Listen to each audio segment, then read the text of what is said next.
Hi. ഞാനിന്ന് 'Michael' എന്ന cinema കണ്ടു. മൈക്കിൾ ജാക്സന്റെ ബയോപിക്കായിട്ട് കഴിഞ്ഞ 2 ദിവസം മുമ്പ് ഇറങ്ങിയ സിനിമയാണ് 'മൈക്കിൾ'.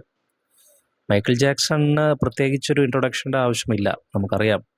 ഇൻ്റർനെറ്റും സോഷ്യൽ മീഡിയയുമൊക്കെ വരുന്നതിന് എത്രയോ മുമ്പ് തന്നെ കേരളത്തിലെയൊക്കെ കൊച്ചു ഗ്രാമങ്ങളിൽ പോലും എല്ലാ ആളുകൾക്ക് പരിചിതമായിരുന്ന ഒരു ശബ്ദവും മുഖവുമായിരുന്നു മൈക്കിൾ ജാക്സൻ്റെത്. അപ്പോൾ മൈക്കിൾ ജാക്സൺ എന്നത് എൻ്റെയൊക്കെ ബാല്യത്തിൻ്റെ നൊസ്റ്റാൾജിയാണ്. മൈക്കിൾ ജാക്സന്റെ ആദ്യത്തെ ആൽബംസ്, അതായത് ഞാൻ ആദ്യമായിട്ട് മൈക്കിൾ ജാക്സന്റെ ആൽബംസ് വാങ്ങിക്കുന്നത് 'ബാഡ്' എന്ന ആൽബമാണ്. അതന്ന് കാസറ്റായിരുന്നു. ഏകദേശം 100 രൂപയോ മറ്റോ കൊടുത്താണ് അന്ന് കാസറ്റ് വാങ്ങിക്കുന്നത്. പിന്നീട് മൈക്കിൾ ജാക്സൺ 'ത്രില്ലർ', 'ഡേഞ്ചറസ്' തുടങ്ങിയ ആൽബംസൊക്കെ ഞാൻ അന്ന് കാസറ്റ് വാങ്ങിക്കുകയും ആ പാട്ടുകളുടെ വലിയൊരു ആരാധകനായിരുന്നു ഞാൻ. ഒരുപക്ഷെ അന്നത്തെയൊക്കെ യുവത്വത്തിൻ്റെ കാര്യം എടുത്തു കഴിഞ്ഞാൽ ഇംഗ്ലീഷ് പോപ്പ് മ്യൂസിക് എന്ന് പറഞ്ഞാൽ അന്നൊക്കെ മൈക്കിൾ ജാക്സൺ തന്നെയാണ് ആയിരുന്നു അന്നത്തെ കേരളത്തിലെയും ഇന്ത്യയിലെയും ഒക്കെ യുവാക്കൾക്ക്. പിന്നീടാണ് ഈ ഒരു MTVയുടെയൊക്കെ വരവോടെയും, ഇന്ത്യയിലൊക്കെ MTV പിന്നെയും വർഷങ്ങൾക്ക് ശേഷമാണ് വരുന്നത്. അതിനുശേഷവും ഇൻ്റർനെറ്റും ഒക്കെ വന്നതോടെയാണ് മറ്റ് പോപ്പ് ആർട്ടിസ്റ്റുകളെയൊക്കെ നമ്മൾ മനസ്സിലാക്കുന്നതും ശരിക്കും ഇംഗ്ലീഷ് പോപ്പ് മ്യൂസിക്കിന് വലിയൊരു ലോകമുണ്ടെന്നൊക്കെ നമ്മൾ മനസ്സിലാക്കുന്നത് അതിന് ശേഷമാണ്. പക്ഷേ അതിനൊക്കെ മുമ്പ് നമ്മളെ സംബന്ധിച്ച് മൈക്കിൾ ജാക്സൺ ആയിരുന്നു ദ കിങ് ഓഫ് പോപ്പ് ഏത് നിലയിലും. അപ്പോൾ അദ്ദേഹത്തെ പറ്റി ഒരു സിനിമ വരുമ്പോൾ തീർച്ചയായിട്ടും ഞങ്ങൾക്ക് അത് കാണണമെന്നുള്ള ഒരു ത്വര എന്നിലുണ്ടായിരുന്നു. സിനിമയെപ്പറ്റി വലിയ പ്രതീക്ഷയോടെ തന്നെയാണ് സിനിമ കാണാൻ പോയത്. ഞാനിവിടെ ഐമാക്സിലാണ് പോയി കണ്ടത്. പ്രധാനമായിട്ടും മൈക്കിൾ ജാക്സനെ പോലെ ലാർജർ ദാൻ ലൈഫ് പേഴ്സണാലിറ്റി ഉള്ള ഒരു വ്യക്തിയുടെ സിനിമ കാണുമ്പോൾ നമ്മൾ ആ ഒരു ലെവലിൽ തന്നെ എക്സ്പീരിയൻസ് ചെയ്യണം എന്ന് വിചാരിച്ച് തന്നെയാണ് ഐമാക്സിൽ പോയി കണ്ടത്. സിനിമയെപ്പറ്റി ഉള്ള എൻ്റെ അഭിപ്രായം പറഞ്ഞു കഴിഞ്ഞാൽ വളരെ ഒരു മിക്സ്ഡ് ബാഗ് എന്ന് വേണമെങ്കിൽ പറയാം. ഒരു വിഷ്വൽ സ്പെക്ടക്കിൾ എന്ന നിലയിൽ ഈ സിനിമ വളരെ ശരിക്കും നമ്മളെ തൃപ്തിപ്പെടുത്തുന്നുണ്ട്. കാരണം പ്രത്യേകിച്ച് ഐമാക്സിൽ നമ്മൾ കാണുമ്പോൾ ശരിക്കും നമ്മൾ ആ ഒരു കൺസേർട്ടിലൊക്കെ ഇരിക്കുന്നത് പോലത്തെ ഒരു ഫീലിംഗ് നമുക്ക് ആ സിനിമ തരുന്നുണ്ട്. അതിൻ്റെ മ്യൂസിക് ആയിക്കോട്ടെ, ജാഫർ ജാക്സന്റെ ഒരു പെർഫോമൻസ് ആയിക്കോട്ടെ, എല്ലാം ആ സിനിമയെ വേറൊരു ലെവലിലേക്ക് എലിവേറ്റ് ചെയ്യുന്നുണ്ട്. അതുതന്നെയാണ് അതിനകത്തെ ജാഫർ ജാക്സന്റെ പെർഫോമൻസ് തന്നെയാണ് സിനിമയുടെ ഏറ്റവും വലിയ പ്ലസ് പോയിന്റ് എന്ന് നമുക്ക് വേണം പറയാം.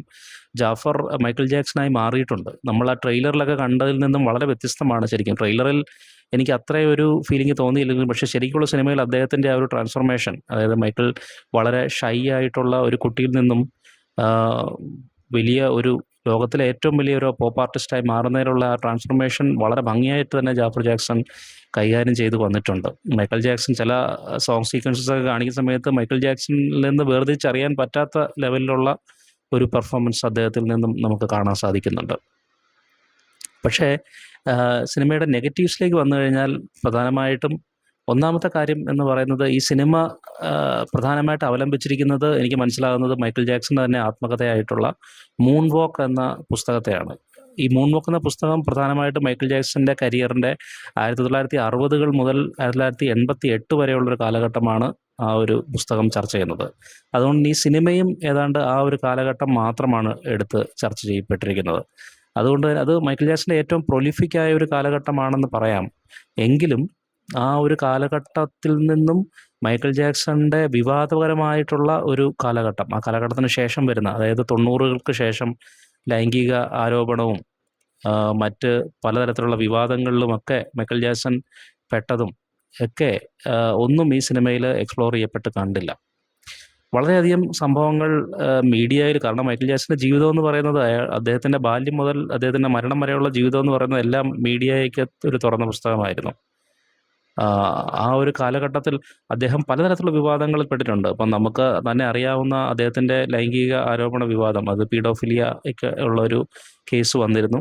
അതുകൂടാതെ തന്നെ അദ്ദേഹത്തിൻ്റെ വളരെ എക്സെൻട്രിക് ആയിട്ടുള്ള ബിഹേവിയർ, പലപ്പോഴും ഉണ്ടാകുന്ന വളരെ എക്സ്പെൻസീവ് ആയിട്ടുള്ള ഷോപ്പിംഗ് സ്പ്രീസ് കാരണം ഭയങ്കരമായ അമിതമായ സാധനങ്ങൾ വാങ്ങിച്ചു കൂട്ടുന്നൊരു സ്വഭാവം, അതുകൊണ്ടൊക്കെ അദ്ദേഹത്തിനുണ്ടായിട്ടുള്ള വലിയ ഭീമമായ കടങ്ങളും, സോണി എന്ന റെക്കോർഡ് ലേബലുമായിട്ട് അദ്ദേഹത്തിനുണ്ടായ ലീഗൽ ഇഷ്യൂസ്, അതുപോലെ തന്നെ അദ്ദേഹത്തിൻ്റെ വിചിത്രമായ ചില സ്വഭാവ വൈചിത്ര്യങ്ങൾ എല്ലാം, മാത്രമല്ല അദ്ദേഹത്തിന് സ്ത്രീകളുമായിട്ടുണ്ടായിരുന്ന ബന്ധം, ലിസ മേരി പ്രസ്ലി എന്ന എൽവിസ് പ്രസ്ലിയുടെ മകളുമായിട്ട് അദ്ദേഹത്തിൻ്റെ വിവാഹവും പിന്നീട് അദ്ദേഹത്തിൻ്റെ നേഴ്സുമായിട്ട്, ഡെബി റോ ജാക്സൺ എന്ന് പറഞ്ഞ നേഴ്സുമായിട്ടുള്ള ബന്ധവും ഒന്നും ഈ സിനിമയിൽ യാതൊരു തരത്തിലും എക്സ്പ്ലോർ ചെയ്യപ്പെടുന്നില്ല.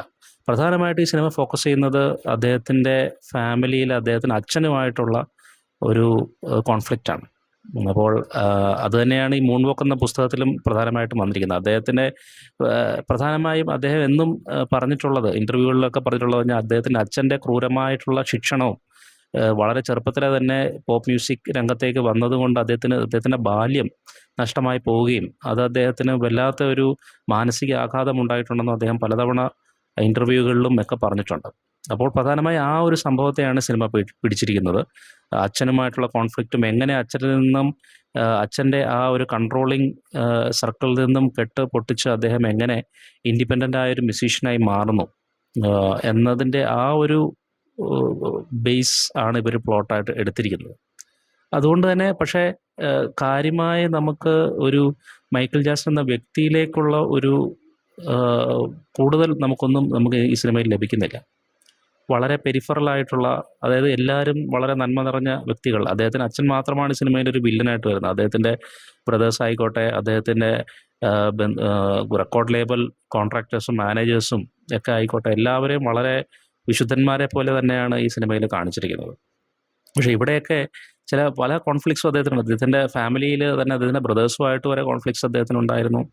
അദ്ദേഹത്തിൻ്റെ അച്ഛനുമായിട്ടുണ്ടായതുപോലെ തന്നെ അദ്ദേഹത്തിൻ്റെ റെക്കോർഡ് ലേബൽസുമായിട്ടും പലരുമായിട്ടും ഒക്കെ കോൺഫ്ലിക്ട്സ് ഉണ്ടായിരുന്നു. പക്ഷേ ആ ഒരു സംഭവങ്ങളൊന്നും ഇതിൽ വളരെ സാനിറ്റൈസ് ചെയ്താണ് ഇതിനെ അവതരിപ്പിച്ചിരിക്കുന്നത്.